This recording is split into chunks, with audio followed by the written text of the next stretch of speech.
Front crawl stroke, when done well, is a smooth and continuous movement that looks effortless.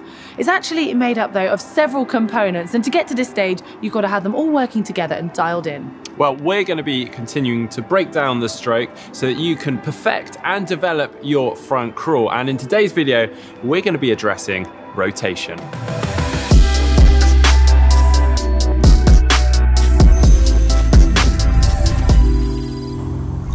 You don't want to rely purely on your arm strength to pull you through the water. You need to add in full body rotation. As much as having super flexible shoulders might allow you to have that range of movement that you need for swimming, you are going to be losing out on some potential power, as well as making yourself more vulnerable to injury.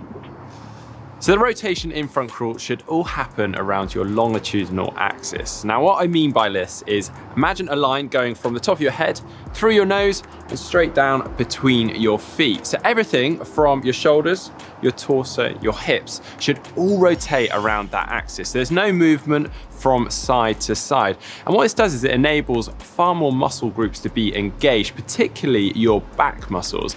And this is gonna make your stroke far more powerful. The front crawl stroke can be broken into 4 phases: the catch, the pull, the exit, and the recovery. Now, rotation actually happens throughout all 4 of these, and it's essential in order to have a smooth and efficient stroke. And actually, you only spend a very small moment completely flat on your front, because when you're pulling with your right arm, for example, your left side will be up, and vice versa. Yeah, your hips, your torso, and your shoulders should all move and rotate around that central axis that I've already mentioned.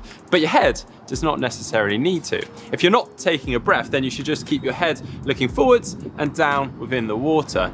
But on the topic of taking a breath, the rotation actually really helps this. So when you rotate your hips and your shoulders, you should also move your head in sync with that. So you rotate around, take your breath, which is a heck of a lot easier than trying to take a breath when you're lying flat on your stomach without rotation. To be honest, I can't really do that. You have to crane your neck quite a lot. Once you've taken your breath to the side, just rotate back round in sync with your shoulders and your hips, and then just try and keep it nice and still, and that's going to minimize any drag and any potential snaking down the pool.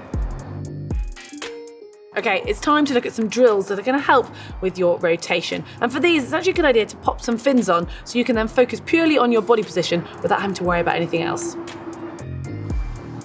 We're going to start by stripping it back, and we're going to take away the arms. We're going to go no arms for this first drill, and it's a drill that I like to call kick rotation. And for this, I suggest using some fins. We're going to start horizontally, flat on our stomach. We're going to do 6 kicks, or around 2 to 3 seconds, and then we're going to rotate to our right hand side, and we're going to rotate moving everything in sync, our hips and our shoulders all together, and then we're going to do another 6 kicks, and this is a good opportunity also to take a breath, and then rotate again back flat to our stomach, another 6 kicks, and then to our left hand side, and just keep repeating that over and over to complete a whole length.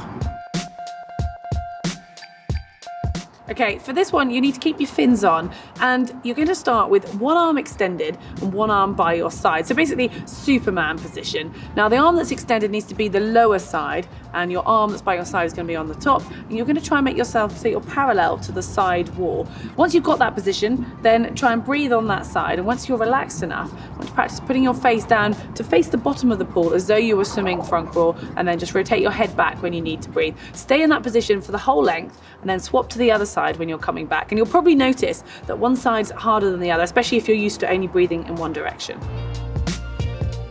Right, now for single arm drill. We're going to start by using fins for this, and then when you progress, you can chuck the fins away and start including this into your main sets and in your everyday sessions. Now, one option with this is to do the drill with one arm fully extended out in front of you, and then doing the single arm drill with the other arm. Now, you need to focus on the rotation with this, so making sure your shoulders, your torso, and your hips are all rotating together.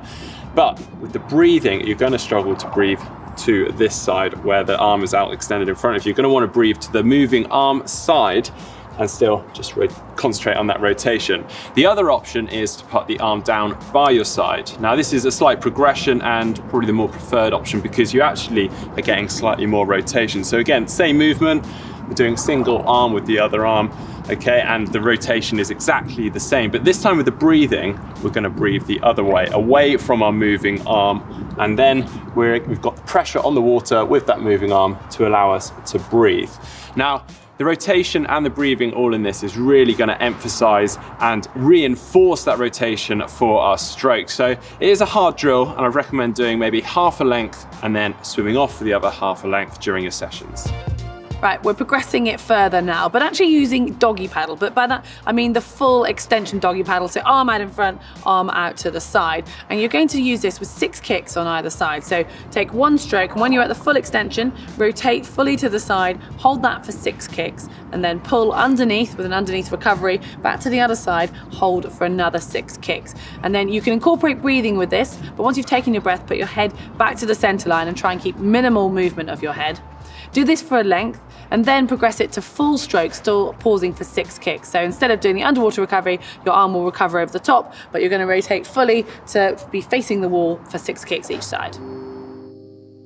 Right, now finishing off with something a little bit fun and light-hearted, the corkscrew drill. Now this one does come with a slight warning because it can leave you feeling a little bit dizzy. So do it somewhere near a wall or a lane rope in case you need to grab hold, and perhaps with not too many people around, because it does leave you a tendency to drift from one side of a lane rope to another.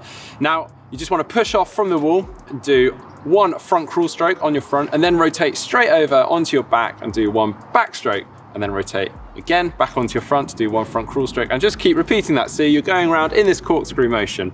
But do remember to unwind, so you go back the other way, otherwise you could end up feeling a little bit ill. Now it does seem a little bit silly and yes, light-hearted, but actually there is a lot of value to this drill because it does really help with that body awareness and really to nail that rotation.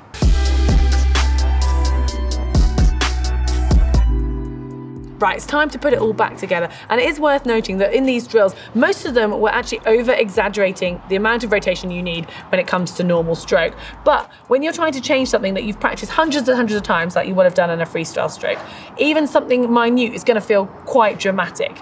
And it is worth noting that most of the rotation needs to come from your hips. So when you do go back to doing full stroke, it's a good idea to keep your fins on. It just makes it a little bit easier. Now, also adding to that, most of this has been focusing on the hip and shoulder rotation.